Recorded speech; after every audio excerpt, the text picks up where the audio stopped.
Midnight of fear में आपका स्वागत है। इस ऑडियो बुक में हम ब्रैम स्टोकर द्वारा लिखित द क्रिस्टल कप के बारे में जानेंगे, जो जुनून, प्यार और विश्वासघात की एक मनोरंजक और डरावनी कहानी है। कहानी एक ऐसे व्यक्ति के इर्द गिर्द घूमती है जो एक रहस्यमय क्रिस्टल कप पर फिदा हो जाता है, जो एक मासूम सी दिखने वाली वस्तु है जिसमें अंधेरे और खतरनाक रहस्य छिपे हैं। जैसे जैसे उसका जुनून गहराता जाता है, उसे पता चलता है कि कप का इतिहास एक दुखद और अलौकिक अतीत से जुड़ा हुआ है, जो घटनाओं की एक ऐसी श्रृंखला को गति देता है जिसे वापस नहीं लाया जा सकता। हमारे साथ जुड़ें, क्योंकि हम इच्छा और कयामत की इस आकर्षक और रहस्यपूर्ण कहानी को उजागर करते हैं।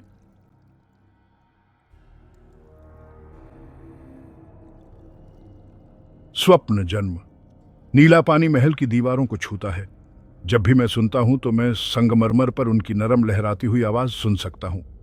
दूर समुद्र में मैं सूरज की रोशनी में चमकती हुई लहरों को देख सकता हूं, हमेशा मुस्कुराती हुई, हमेशा चमकती हुई, हमेशा धूप में। खुश लहरें, अपनी खुशी में खुश, 3 गुना खुश कि तुम आजाद हो।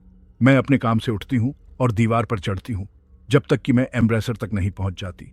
मैं पत्थर के काम के कोने को पकड़ती हूं और खुद को ऊपर खींचती हूं, जब तक कि मैं चौड़ी खिड़की में दुबक नहीं जाती। समुद्र समुद्र जहां तक मेरी दृष्टि जाती है, वहां मैं देखती हूं, जब तक कि मेरी आंखें धुंधली नहीं हो जाती। और मेरी आंखों की धुंध में मेरी आत्मा अपनी दृष्टि पाती है। मेरी आत्मा नीले मुस्कुराते समुद्र से दूर यादों के पंखों पर उड़ती है, झिलमिलाती लहरों और चमकती पालों से परे उस भूमि की ओर जिसे मैं अपना घर कहती हूँ। जैसे जैसे मिनट बीतते हैं, मेरी वास्तविक दृष्टि वापस आ जाती है और मैं अपने पुराने जन्म घर में अपने चारों ओर देखती हूँ। घर की असभ्य सादगी मुझे कुछ नया सा महसूस कराती है। वहाँ मैं अपनी पुरानी किताबें और पांडुलिपियाँ और तस्वीरें देखती हूँ, और वहाँ दूर उनकी पुरानी अलमारियों में दरवाजे के ऊपर मैं कला में अपने पहले असभ्य प्रयास देखती हूँ। वे अब मुझे कितने गरीब लगते हैं, और फिर भी अगर मैं आज़ाद होता तो मैं उनमें से एक भी छोटी चीज़ नहीं देता जो मेरे पास अब है। क्या मेरे पास है? मैं कैसे सपने देखता हूँ।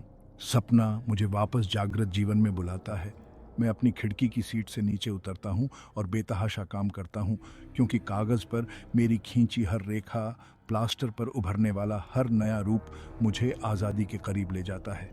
मैं एक फूलदान बनाऊंगा जिसकी सुंदरता ग्रीस के सुनहरे दिनों के शानदार कामों को शर्मसार कर देगी।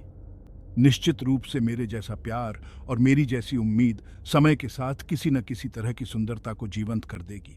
जब वह इसे देखेगा तो वह खुशी से चिल्लाएगा और मुझे तुरंत आज़ादी का आदेश देगा।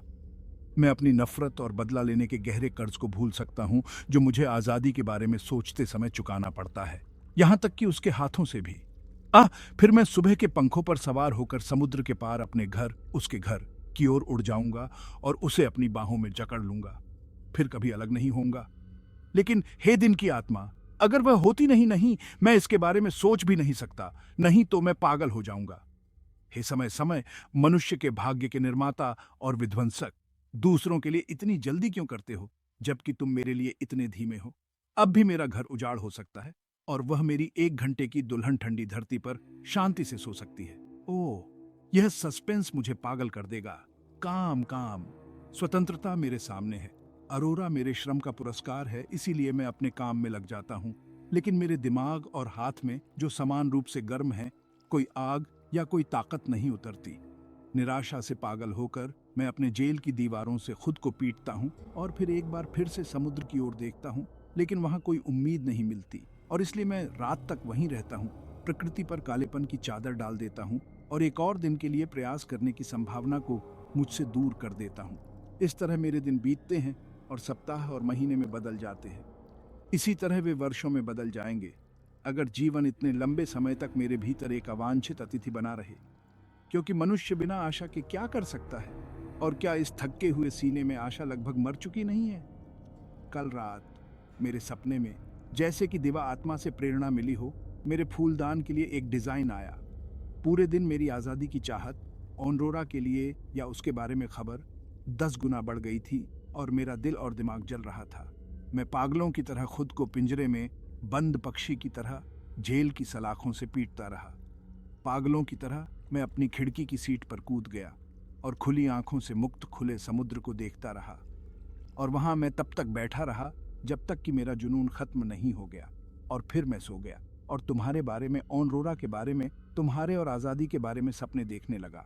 मेरे कानों में फिर से वही पुराना गाना सुनाई दिया जो हम साथ में गाते थे, जब बच्चे के रूप में हम समुद्र तट पर घूमते थे, जब प्रेमियों के रूप में हमने सूरज को समुद्र में डूबते देखा और मैं उसकी चमक को तुम्हारी आंखों में चमकते हुए और तुम्हारे गालों पर मध्यम होते हुए देखना चाहता था। और जब मेरी दुल्हन के रूप में तुम मुझसे लिपटी हुई थी, जब मेरी बाहें उस रेगिस्तानी भूमि की जीभ पर तुम्हारे चारों ओर थीं, जहां से समुद्री लुटेरों का वह गिरोह भागा था जिसने मुझे छीन लिया था। ओह, मेरा दिल उन लोगों को कैसे कोसता है, आदमी नहीं बल्कि शैतान। लेकिन उस भयानक मुठभेड़ से खुशी की एक किरण बची हुई है कि मेरे संघर्ष ने उन नरक के कुत्तों को रोक दिया, और इससे पहले कि मैं मारा जाता, इस दाहिने हाथ ने उनमें से एक को उसके घर भेज दिया। मेरी आत्मा उस प्रहार के बारे में सोचकर उत्साहित हो जाती है जिसने तुम्हें मृत्यु से भी बदतर जीवन से बचाया। इस विचार से मेरे गाल जलने लगते हैं और मेरे माथे पर शक्तिशाली नसें उभर आती हैं। मेरी आंखें जलने लगती हैं और मैं अपने जेल घर के चारों ओर बेतहाशा भागता हूं। ओह, मेरे किसी दुश्मन के लिए, ताकि मैं इन संगमरमर की दीवारों पर उसका दिमाग निकाल दूं और उसके दिल को रौंद दूं जब वह मेरे सामने लेटा हो। ये दीवारें उसे नहीं छोड़ेंगी। वे निर्दयी हैं, अफसोस, मैं अच्छी तरह जानता हूं। ओह, दयालुता का क्रूर मजाक, एक महल को जेल बनाना और एक बंदी के दुखते दिल को सुंदरता और नक्काशीदार संगमरमर के रूपों से छेड़ना। वास्तव में ये नक्काशीदार दीवारें अद्भुत हैं। लोग उन्हें देखने में सुंदर कहते हैं, लेकिन ओह ऑनरोरा, तेरी सुंदरता सदैव मेरी आंखों के सामने रहती है। फिर कौन सी ऐसी सुंदरता है जिसे लोग सुंदर कहते हैं? जैसे कोई व्यक्ति सूर्य की ओर देखता है और फिर पृथ्वी पर कोई प्रकाश नहीं देखता, उसकी आंखों की पुतलियों पर जो तेज होता है, उसी प्रकार तेरी सुंदरता या उसकी स्मृति ने पृथ्वी की सुंदरतम चीजों को भी काला और कुरूप बना दिया है। कल रात मेरे सपने में, जब मेरे कानों में धीरे धीरे दूर से पानी के पार से संगीत की तरह वह पुराना गीत आया जिसे हम साथ मिलकर गाते थे, तब मेरे दिमाग में प्रकाश की किरण की तरह एक विचार आया जिसकी भव्यता ने एक पल के लिए मुझे गूंगा कर दिया। मेरी आंखों के सामने एक ऐसी सुंदरता का फूलदान उग आया कि मुझे पता चल गया कि मेरी आशा जीवन में आ गई है, और उस महान आत्मा ने मेरे पैर को उस सीढ़ी पर रख दिया है जो इस महल काल कोठरी से स्वतंत्रता और तुम्हारे पास ले जाती है।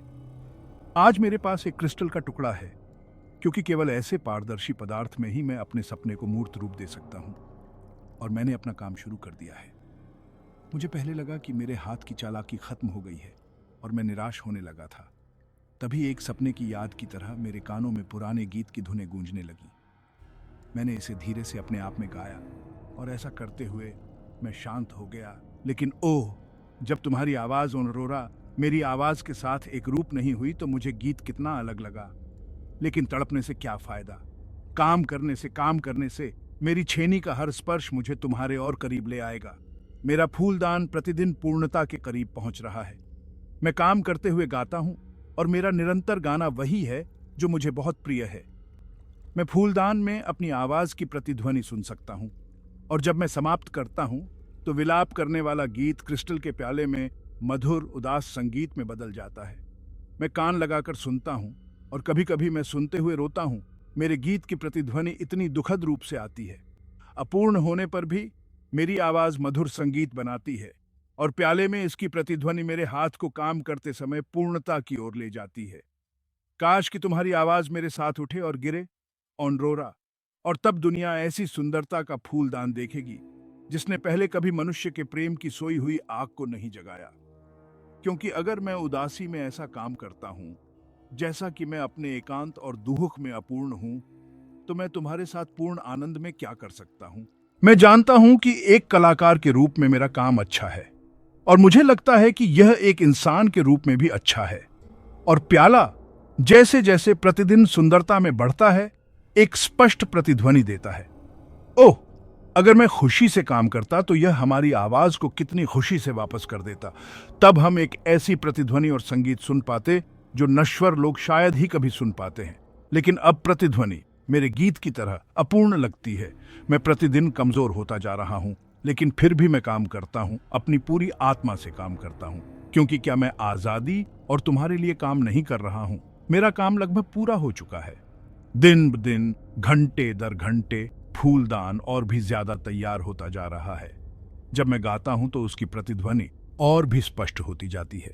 गीत के अंत में विलाप की प्रतिध्वनि और भी कोमल, और भी अधिक दुखद और हृदय विदारक होती जाती है। दिन ब दिन मैं कमजोर होता जा रहा हूं, फिर भी मैं अपनी पूरी आत्मा से काम करता रहता हूं। रात में जब मैं तुम्हारे बारे में सोचता हूं तो मेरे मन में यह विचार आता है कि मैं तुम्हें फिर कभी नहीं देख पाऊंगा, कि मैं अपनी सांस क्रिस्टल कप में छोड़ता हूं और जब मैं चला जाऊंगा तब भी यह वहां रहेगा। यह इतना सुंदर बन गया है, मैं इसे इतना प्रेम करता हूं कि मैं ऐसे कार्य का निर्माता बनकर खुशी खुशी मर सकता हूं। यदि यह तुम ना होते, तुम्हारे प्रति मेरा प्रेम और तुम्हारी ओर से मेरी आशा और तुम्हारे प्रति मेरा भय, और जब तुम जान लोगी कि मैं चला गया हूं तो तुम्हारे दुख के कारण मेरी वेदना, मेरे काम के लिए बस कुछ और स्पर्शों की जरूरत है। मेरा जीवन धीरे धीरे खत्म हो रहा है और मुझे लगता है कि मेरे आखिरी स्पर्श के साथ मेरा जीवन हमेशा के लिए प्याले में समा जाएगा। जब तक वह स्पर्श नहीं दिया जाता, मुझे मरना नहीं चाहिए। मैं नहीं मरूंगा। मेरी नफरत खत्म हो गई है। मेरे द्वारा किए गए गलत काम इतने बड़े हैं कि मेरा बदला मेरे दुख की भरपाई के लिए बहुत छोटा होगा। मैं बदला लेने का काम मुझसे ज्यादा न्यायप्रिय और शक्तिशाली व्यक्ति पर छोड़ता हूँ। हे ऑनरोरा, मैं फूलों की धरती पर तुम्हारा इंतजार करूंगा, जहां तुम और मैं भटकेंगे, कभी अलग नहीं होंगे, कभी नहीं, आह कभी नहीं। अलविदा ऑनरोरा, ऑनरोरा, ऑनरोरा। सौंदर्य का उत्सव तेजी से आ रहा है, लेकिन शायद ही उतनी तेजी से जैसा कि मेरे शाही स्वामी चाहते हैं। ऐसा लगता है कि उनके पास इस उत्सव को पहले कभी आयोजित किए गए किसी भी उत्सव से बेहतर और महान बनाने के अलावा कोई और विचार नहीं है। 5 साल पहले उनका सौंदर्य उत्सव उनके पिता के शासनकाल में आयोजित सभी उत्सवों से अधिक शानदार था, लेकिन ये समाप्त होने और विजेताओं को पुरस्कार दिए जाने के बाद ही उन्होंने एक विशाल परियोजना की कल्पना की, जिसकी सफलता का परीक्षण तब होगा जब चंद्रमा पूर्ण होगा। इसे साहसपूर्वक चुना गया और साहसपूर्वक किया गया। एक सम्राट की परियोजना जितनी साहसपूर्वक चुनी और की जानी चाहिए, उतनी ही साहसपूर्वक चुनी और की गई। लेकिन फिर भी मैं नहीं सोच सकता कि इसका अंत अच्छा होगा। पूर्णता की यह लालसा अंत में पूरी नहीं होगी। यह इच्छा जो एक सम्राट को अपने राजसी न्याय को हवा में उड़ा देती है और निराश आशाओं और खोए हुए जीवन के रेगिस्तान से अपने मक्का तक पहुंचने का प्रयास करती है। लेकिन चुप रहो। मुझे अपने स्वामी या उनके कार्यों के बारे में बुरा सोचने की हिम्मत नहीं करनी चाहिए, और इसके अलावा दीवारों के कान होते हैं। मुझे इन खतरनाक विषयों को अकेला छोड़ देना चाहिए और अपने विचारों को उचित सीमाओं के भीतर सीमित रखना चाहिए। चांद तेजी से बढ़ रहा है और उसके पूर्ण होने के साथ ही सौंदर्य का उत्सव आ रहा है, जिसकी सफलता पूरी तरह से मेरी सतर्कता और देखभाल पर निर्भर करती है। क्योंकि अगर उत्सव का शासक अपने कर्तव्य में विफल हो जाए तो कौन खालीपन भर सकता है। मुझे देखने दो कि कौन सी कलाएं प्रस्तुत की जाती हैं और कौन सी रचनाएं प्रतिस्पर्धा करती हैं। सभी कलाओं को ट्रॉफी मिलेंगी, अपने विभिन्न रूपों में कविता और गद्य लेखन, विभिन्न धातुओं और कांच और लकड़ी और हाथी दांत में नक्काशी के साथ मूर्तिकला और रत्नों को उकेरना और रत्नों को जड़ना, कैनवास और कांच और लकड़ी और पत्थर और धातु पर पेंटिंग, संगीत, गायन और वाद्य और नृत्य। अगर वह महिला गाएगी तो हम संगीत की असली जीत हासिल करेंगे, लेकिन वह बीमार भी दिखती है। हमारे सभी बेहतरीन कलाकार या तो बीमार हो जाते हैं या मर जाते हैं, हालांकि हम उन्हें सफल होने पर स्वतंत्रता या पुरस्कार या दोनों देने का वादा करते हैं। निश्चित रूप से सौंदर्य का कोई भी उत्सव इतना भव्य या इतना समृद्ध नहीं था जितना कि यह पूर्णिमा देखेगी और सुनेगी। लेकिन उत्सव की सबसे बड़ी शोभा क्रिस्टल का प्याला होगा। इन आंखों ने कभी भी सौंदर्य का ऐसा रूप, पदार्थ और प्रकाश का ऐसा अद्भुत मिश्रण नहीं देखा है। निश्चित रूप से किसी जादुई शक्ति ने क्रिस्टल के ठंडे टुकड़े से ऐसी सुंदरता निकालने में मदद की होगी। मुझे सावधान रहना चाहिए कि फूलदान को कोई नुकसान न हो। आज जब मैंने इसे छुआ तो इसने ऐसी खनक भरी आवाज निकाली कि मेरा दिल डर से उछल पड़ा कि कहीं इसे कोई नुकसान न पहुंच जाए। अब से जब तक मैं इसे अपने स्वामी को नहीं सौंप देता, तब तक कोई भी हाथ इसे नहीं छुएगा, नहीं तो इसे कोई नुकसान पहुंच सकता है। उस प्याले की कहानी अजीब है। समुद्र के पार अपने कलात्मक घर से निकाले गए एक बंदी की कोठरी में जन्मा, अपने परिश्रम से दावत की शोभा बढ़ाने के लिए जासूसों ने उसे काम करते देखा और उसका पीछा किया, और एक मौका मिलने तक, उसके लिए क्रूर मौका, उसे मेरे मालिक के दूतों के हाथों में सौंप दिया। वह भी बेचारा पतंगा आग की लपटों के इर्द गिर्द फड़फड़ाता रहा। आजादी के नाम ने उसे तब तक मेहनत करने के लिए प्रेरित किया जब तक कि वह अपनी जान नहीं गंवा बैठा। उस प्याले की खूबसूरती उसके लिए बहुत महंगी खरीदी गई थी। बहुत से लोग अपनी कैद को भूल जाते जब वह ऐसी खूबसूरत चीज बनाता, लेकिन ऐसा लगता था कि उसके दिल में कुछ दुख था, कुछ इतना बड़ा दुख कि उसने उसके गर्व को बुझा दिया। पहले वह कैसे बड़बड़ाता था, कैसे वह अपने कक्ष में भागता दौड़ता था और फिर अपनी खिड़की के छेद में चढ़कर दूर समुद्र को निहारता रहता था। बेचारा बंदी, शायद समुद्र के उस पार कोई उसका इंतजार कर रहा था, जो उसे कई प्यालों से भी ज्यादा प्यारा था। यहां तक कि इस जैसे खूबसूरत कई प्यालों से भी, अगर ऐसा धरती पर हो सकता। खैर खैर, हम सभी को जल्दी या देर से मरना है, और जो पहले मरता है वह अधिक दुहक से बच जाता है। शायद, कौन जानता है कैसे। जब उसने प्याला पीना शुरू किया था तो वह सारा दिन गाता रहता था। उस क्षण से जब सूरज ने अपना पहला उग्र बाण रात के बादलों के पीछे हटते हुए समूहों में छोड़ा था, जब तक कि शाम की परछाइयां आगे बढ़कर सूरज की किरणों को पश्चिम की ओर नहीं ले गईं। और हमेशा एक ही गाना। वह कैसे गाता था, बिल्कुल अकेले। फिर भी कभी कभी मैं कल्पना कर सकता था कि मैंने उसके कमरे से एक नहीं बल्कि दो आवाजें सुनी। अब यह आवाज किसी कालकोठरी की दीवार से या खुली हवा में किसी पहाड़ी से फिर कभी नहीं गूंजेगी। अब उसकी आंखें उसके क्रिस्टल के प्याले की खूबसूरती को नहीं देख पाएंगी। यह अच्छा हुआ कि वह इसे पूरा करने के लिए जीवित रहा। मैं अक्सर उसकी मृत्यु के बारे में सोचकर कांप उठता हूं, क्योंकि मैंने उसे दिन ब दिन कमजोर होते देखा है, क्योंकि वह अधूरे फूलदान पर काम कर रहा था। क्या उसकी आंखें कभी भी उस सुंदरता को नहीं देख पाएंगी जो उसकी आत्मा से पैदा हुई थी? ओह, कभी नहीं। हे मृत्यु, भय के राजा, तुम्हारा राजदंड कितना शक्तिशाली है। तुम्हारे हाथ की लहर सर्वशक्तिमान है, जो हमें ध्रुवों से परे तुम्हारे राज्य में बुलाती है। काश तुम, बेचारे बंदी, अपनी जीत देखने के लिए जीवित रहते, क्योंकि सौंदर्य के उत्सव में तुम्हारी जीत ऐसी होगी जैसी मनुष्य ने पहले कभी हासिल नहीं की। तब तुम प्रतियोगिता में विजेता का जयकारा सुन सकते थे और महल के द्वार से एक स्वतंत्र व्यक्ति के रूप में बाहर निकलते समय उसका स्वागत करने वाले जयकारे सुन सकते थे। लेकिन अब तुम्हारा प्याला सौंदर्य, पद और शक्ति की मुस्कुराहटों के बीच प्रकाश में आएगा, जबकि तुम वहां अपने एकांत कक्ष में लेटे रहोगे, इसकी दीवारों के संगमरमर की तरह ठंडे। और आखिरकार दावत अपूर्ण होगी, क्योंकि सभी विजेताओं को ताज नहीं पहनाया जा सकता। मुझे अपने मालिक से यह पूछना होगा कि अगर कोई प्रतियोगी विजेता साबित होता है तो उसकी खाली जगह कैसे भरी जाए। इतनी देर, मुझे दोपहर के विश्राम के समय से पहले उससे मिलना होगा।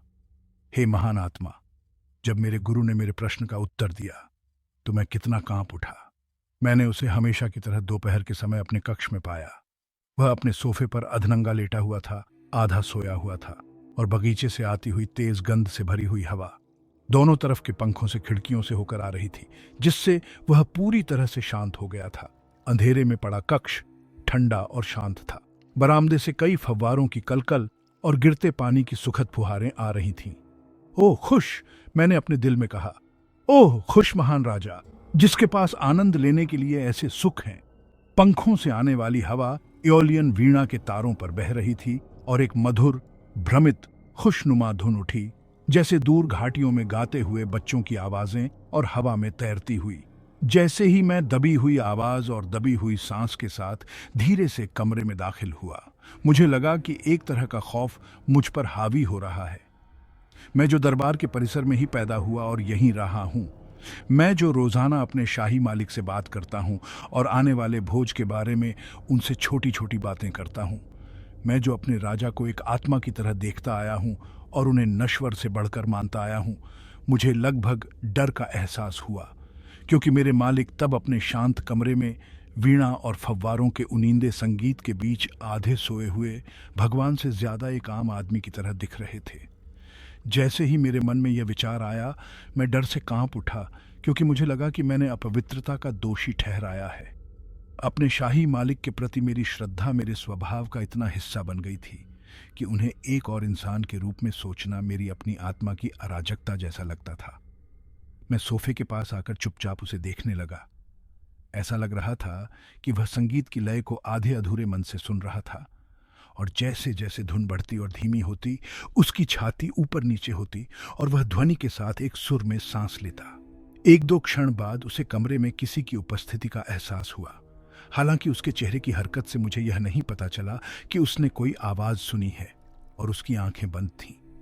उसने अपनी आंखें खोलीं और मुझे देखकर पूछा, सौंदर्य के उत्सव के बारे में सब ठीक था? क्योंकि यह विषय उसके विचारों के सबसे करीब था।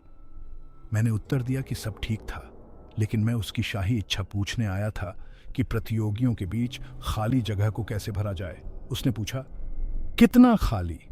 और मेरे यह कहने पर कि मृत्यु से, उसने फिर से जल्दी से पूछा, क्या काम पूरा हो गया है? जब मैंने उसे बताया कि हो गया है, तो वह राहत की सांस लेकर फिर से अपने सोफे पर लेट गया, क्योंकि सवाल पूछते समय वह अपनी चिंता में आधा जाग गया था। फिर उसने 1 मिनट बाद कहा, सभी प्रतियोगियों को दावत में उपस्थित होना चाहिए। सभी? मैंने कहा। सभी, उसने फिर से उत्तर दिया, जीवित या मृत, क्योंकि पुरानी प्रथा को संरक्षित किया जाना चाहिए और विजेताओं को ताज पहनाया जाना चाहिए। वह 1 मिनट तक और स्थिर रहा और फिर धीरे से बोला, विजेता या शहीद? और मैं देख सकता था कि राजसी भावना उसमें वापस आ रही थी। फिर उसने कहा, यह मेरा आखिरी सौंदर्य उत्सव होगा और सभी बंदी मुक्त कर दिए जाएंगे। मेरी महत्वाकांक्षा से पहले ही बहुत दुख पैदा हो चुका है। बहुत अन्याय ने राजा के नाम को कलंकित कर दिया है। उसने और कुछ नहीं कहा, लेकिन चुपचाप लेटा रहा और अपनी आंखें बंद कर ली। मैं उसके हाथों की हरकतों और उसकी छाती की धड़कनों से देख सकता था कि कोई हिंसक भावना उसे परेशान कर रही थी, और विचार आया, वह एक आदमी है, लेकिन वह अभी भी एक राजा है, और यद्यपि वह एक राजा है, फिर भी उसके लिए खुशी नहीं है। न्याय की महान आत्मा, तुम मनुष्य, राजा और दास दोनों के लिए उसके सुख और दुख का समान रूप से भुगतान करते हो। तुम सबसे अधिक उससे प्रेम करते हो जिसे तुम शांति देते हो। धीरे धीरे मेरे स्वामी शांत होते गए और अंततः एक हल्की नींद में डूब गए, लेकिन नींद में भी वे वीणाओं की बढ़ती हुई मधुर ध्वनि के साथ ही सांस लेते थे। मैंने धीरे से कहा, हर एक को कुछ ना कुछ दिया जाता है जो वास्तविक दुनिया की चीजों से मिलता जुलता है।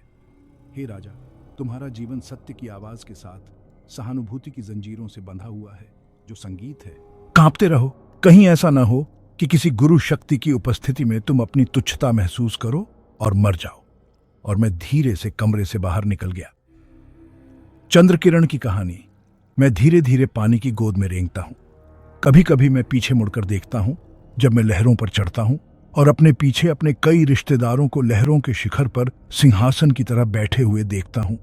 इस तरह मैं लंबे समय तक चलता रहता हूं।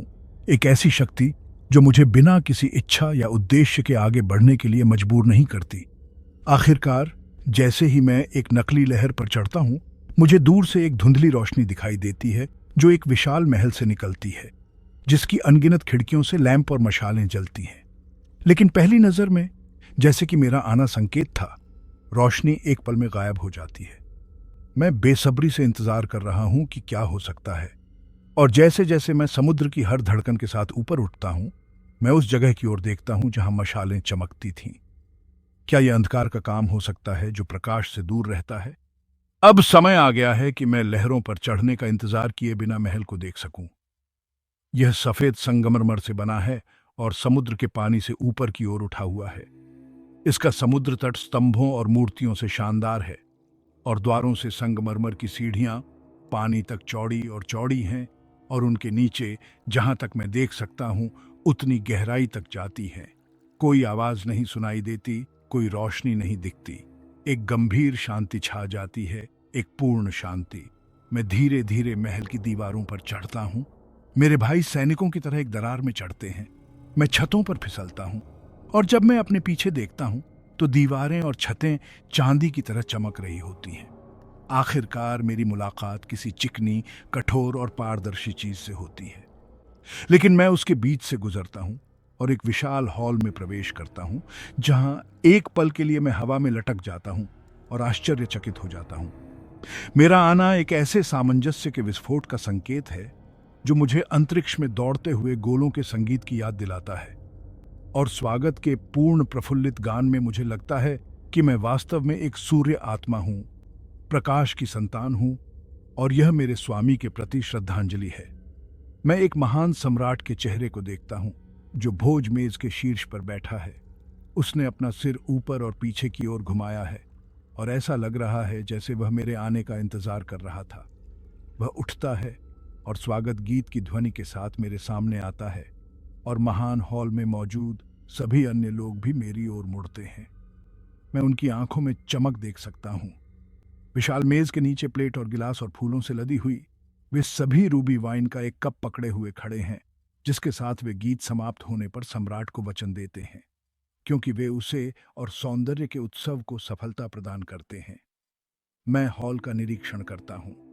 एक विशाल कक्ष, संगमरमर की दीवारें जो उभरी हुई चट्टानों और भित्ति चित्रों तथा मूर्तियों से ढकी हुई हैं, तथा सतह पर उठे हुए विशाल स्तंभों से सुसज्जित हैं, जो एक अद्भुत ढंग से चित्रित गुंबद छत को सहारा देते हैं।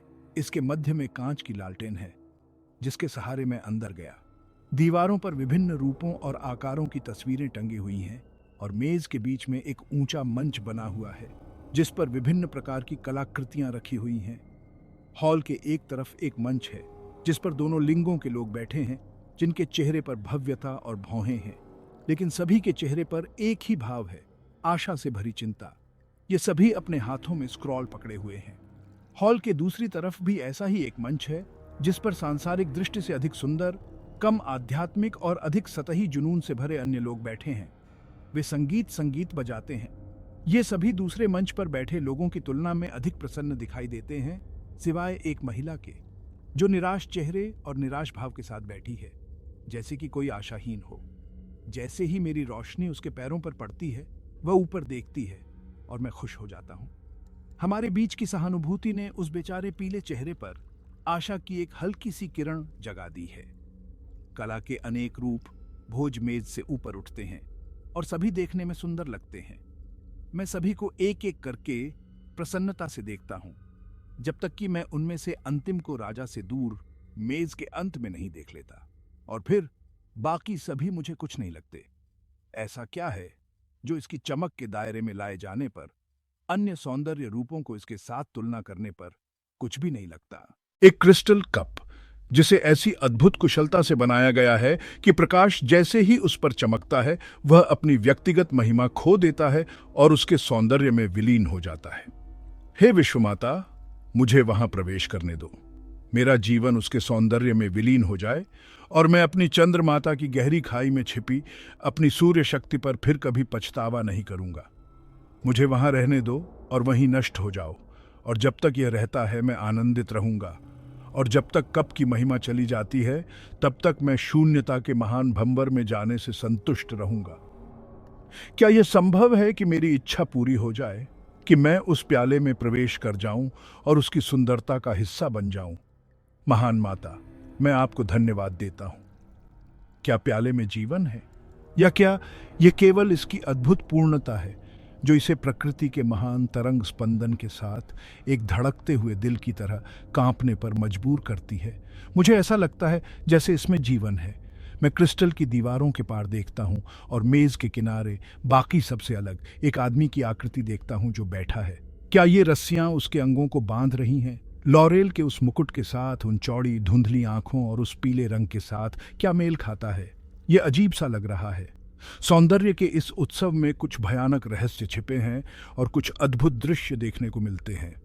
मुझे एक अजीब, समृद्ध, मधुर, फिर भी डगमगाती हुई आवाज सुनाई देती है। एक ऐसे व्यक्ति की आवाज जो स्वभाव से लगभग राजा है। वह खड़ा है। मैं उसे अपने महल की दीवार के पार देखता हूँ। वह एक नाम पुकारता है और फिर से बैठ जाता है। फिर से मैं स्क्रॉल के मंच, भौहों के सिंहासन से एक आवाज सुनता हूँ, और फिर से मैं देखता हूँ और एक आदमी को देखता हूँ जो कांपता हुआ खड़ा है, फिर भी लाल हो गया है, जैसे कि सुबह की रोशनी उसकी आत्मा पर चमक रही हो। वह मेरी चांद माँ, सौंदर्य के पर्व और राजा की प्रशंसा में एक गीत को लयबद्ध तरीके से पढ़ता है।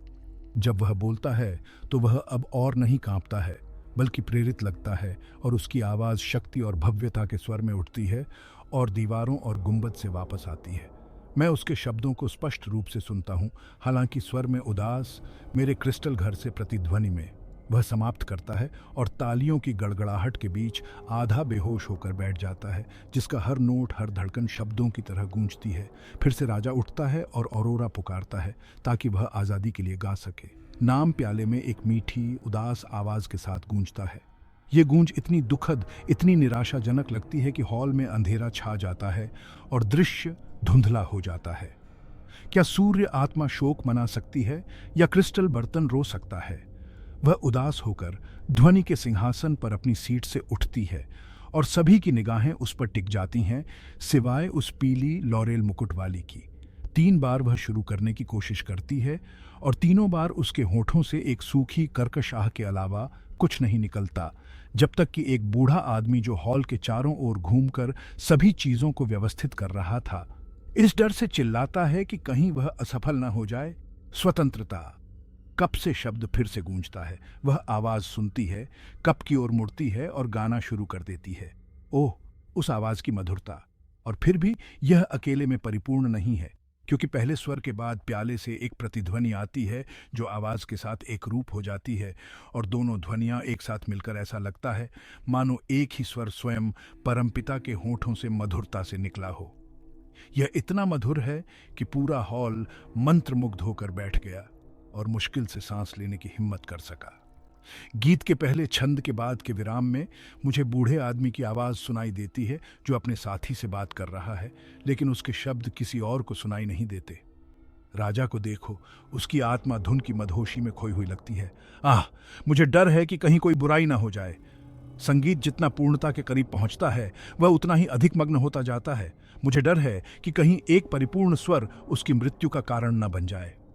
गायक द्वारा अंतिम छंद शुरू करते ही उसकी आवाज धीमी पड़ जाती है। गीत उदास और करुण है, भावना और कोमल प्रेम से भरा हुआ, लेकिन प्रेम पर दुख और निराशा हावी है। जैसे जैसे ये आगे बढ़ता है, गायक की आवाज मधुर और रोमांचकारी, अधिक वास्तविक होती जाती है, और कप, मेरा क्रिस्टल समय घर, प्रतिध्वनि वापस देते हुए अधिक से अधिक कंपन करता है। राजा मंत्रमुग्ध दिखता है और हॉल के भीतर कोई हलचल नहीं होती।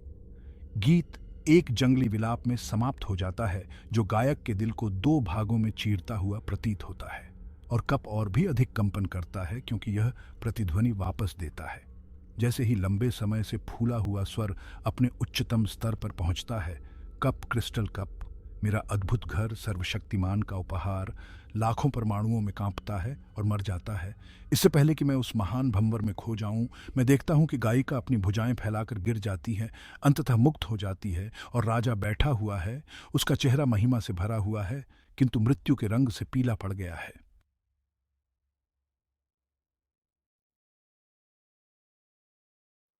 ब्रैम स्टोकर द्वारा लिखित द क्रिस्टल कप सुनने के लिए आपका धन्यवाद। यह एक ऐसी कहानी है जो हमें जुनून के खतरनाक आकर्षण और मासूम दिखने वाली वस्तुओं में छिपे काले रहस्यों की याद दिलाती है। जैसे जैसे हम इस कहानी को समाप्त करते हैं, हम इस बात पर विचार करते हैं कि कैसे इच्छा लोगों को खतरनाक अंत तक ले जा सकती है, और कैसे अतीत अक्सर उन चीजों को वापस पाने के लिए फिर से सामने आता है जिन्हें लंबे समय से भुला दिया गया था। और भी खौफनाक कहानियों के लिए बने रहें, और याद रखें, कुछ खजानों को अछूता छोड़ देना ही सबसे अच्छा है, क्योंकि उनकी असली कीमत कल्पना से कहीं ज्यादा हो सकती है।